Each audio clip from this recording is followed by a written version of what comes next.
Everybody, welcome back to my channel, and today we're going to talk all about my February reads. So, like always, I will be looking down in my reading journal because I don't know about you, but after I'm done reading the book, I forget. And plus, I want to see the order of the books that I have read. Some of them have been in Kindle, some of them have been audio, and some of them are my physical books. So let's dive in. I think an underhyped book series is the Blood and Steel series, the Legends of Thesmar. I read that whole entire series, the majority in December, and in January, the spin-off series, which is the Ashes of Thesmar, came out, and I knew I had to read that series. So I read Iron and Embers. I loved it, gave it 5 stars, spicy, romanticy. I loved that it was in the same multiverse. I loved Ren and the main male character's dynamic, and I loved that she was like coming into her own and being a badass, because that's why I love the other series, because they had really strong female characters.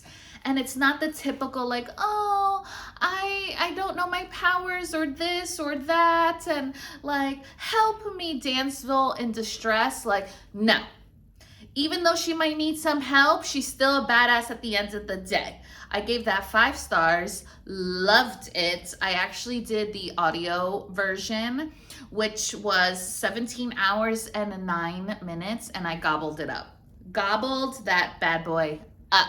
So in the Court of Pages book club, I have like a subcategory called the Sisterhood of the Traveling Book, where I pick a book and whoever wants to sign up gets to read the book. They have 3 weeks and it travels from person to person until it comes back to me. So the second round that I'm actually doing started this month with Fragile Sanctuary. I don't have the physical copy right now because it's traveling right now, and I love it. I usually try to pick like a standalone or interconnected standalones so it's easier to travel around. And I loved it because this was the first time I read a romantic suspense novel, and it was Chef's Kiss, the perfect palate cleanser. Loved the small town vibes of Sparrow Falls. It was perfect, 5 stars. I was gobbling that up, loved it. I loved the series so much that I couldn't stop there. I had to read the next book in the series, which was Delicate Escape. All of her books in the series are gorgeous, stunning, foil in the front, sprayed edges. I get the paperback version, soft touch. You know I love me a soft touch book. Loved this.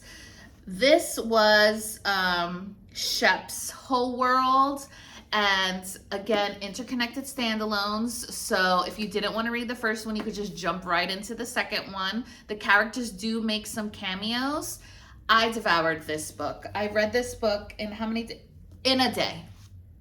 Like, in a day. Read this whole thing. What I actually did is I read it on my Kindle, and this is the trophy book because I read faster on my Kindle. So that's what I did. Gave it 5 stars. Loved it.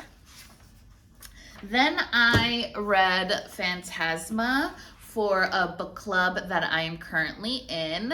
I did the audio version for that, and I really, really liked that because I heard the different characters. Now, I'm not gonna lie, this book did remind me of Caraval. Caraval is like a YA fantasy mystery. You kind of don't know what's going on. This gave that same energy, but the adult version of it, and I was here for it. Loved it. In the beginning, it did bother me that I was like, oh, this has a lot of similarities of what's going on. But then in the halfway mark, I was like, oh, okay, you finally started making it your own type of book, if that makes sense. And I gave this 5 stars. This whole month, we were reading banger after banger after banger. So yeah, gave it 5 stars. And this book was 512 pages. And then two of my best friends, we call each other the triplets. So we have been wanting to read Too Late since it came out. We got this book the same week it came out last year, and we haven't read it until now. So for the Triplets Book Club, we read Too Late by Colleen Hoover. And yeah, I actually was like behind a little bit in the book. And one of my best friends, she was like, I read it in 2 days. And I said, what? You read it in 2 days? I was like, I need to get on it. This book, easy to read, easy to follow. I actually liked the 3 different POVs that were in here because you can kind of get the mindset of the 3 different individuals in their worlds. When it says it's a psychological suspense, yes, there were times that I was like, ooh, cringing, like I don't want to read that. But I just kept going. I was angry reading this thing a lot of the time because drug dealer vibes and like all those types of things. Yeah. I was angry for a lot of it. I didn't like things that were occurring sometimes in this book, but I couldn't put it down. Like I couldn't put it down. I gave this book 4.5 stars, and I think it was perfect. I think the reason why I didn't give it the full 5 was just because, again, a lot of it I was like angry reading and I didn't like what was going on. But yeah, I devoured this book. Then I have been seeing everywhere this book, and this particular book has been on my TBR for such a long time. But because it was an urban fantasy, I noticed I don't really draw too much into an urban fantasy as much as I would like to. And I saw that this book was giving a lot of Crescent City vibes, so I was kind of like, But the hype was hyping on TikTok that I needed to read it, so I jumped on the bandwagon and I read The City of Gods and Monsters, book 1. And yeah, when they say that it's giving Crescent City, at least Crescent City 1 vibes, it truly is. It kind of bothered me a lot of this book because this is a beefy book. This book is 762 pages, okay? It's a beefy, chunky book. I'm glad I listened to the audio version for this book, which was 25 hours, let me add.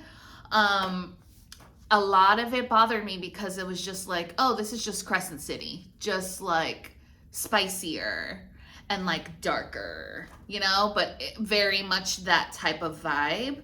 I continued listening to it, but I did give it a 3.5 because the whole time it just kept reminding me of Crescent City.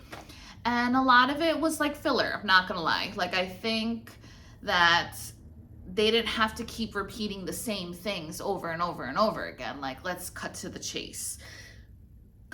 Good book. It was just, I've read it before. It was a copy and paste kind of version, if that makes sense. So yeah. Then I was like, okay, I need to like get back into the world, and you know what world I'm talking about. Sparrow Falls world. Again, the books are so gorgeous, so pretty, soft touch. This one is purple, sprayed edges. I was like, let me dive back into here. Dive back in. So I read this on my Kindle, and this is Broken Harbor in the Sparrow Falls series. This is actually book 3 that is out currently right now. Book 4 comes out next month, and it's already pre-ordered. Sure is. Okay, so out of the 3 books that I read from the series, this one didn't hit as hard as the other one. However, this one made me cry the most, which is very strange.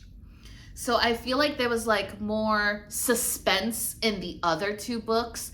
This one leans more towards the romance of the book. Like there was suspense in here, but it was more like a subplot and the romance was the plot. Whereas the other 2 books, in my opinion, had a good amount of romance and suspense to like keep it going.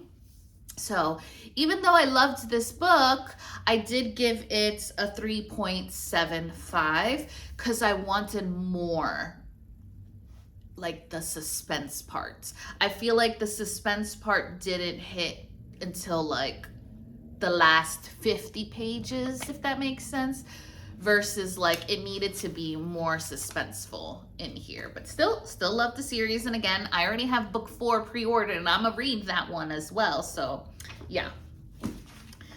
And then I was like, okay, I need like a little fluffy little romance. So I read The Fall Risk. So cute.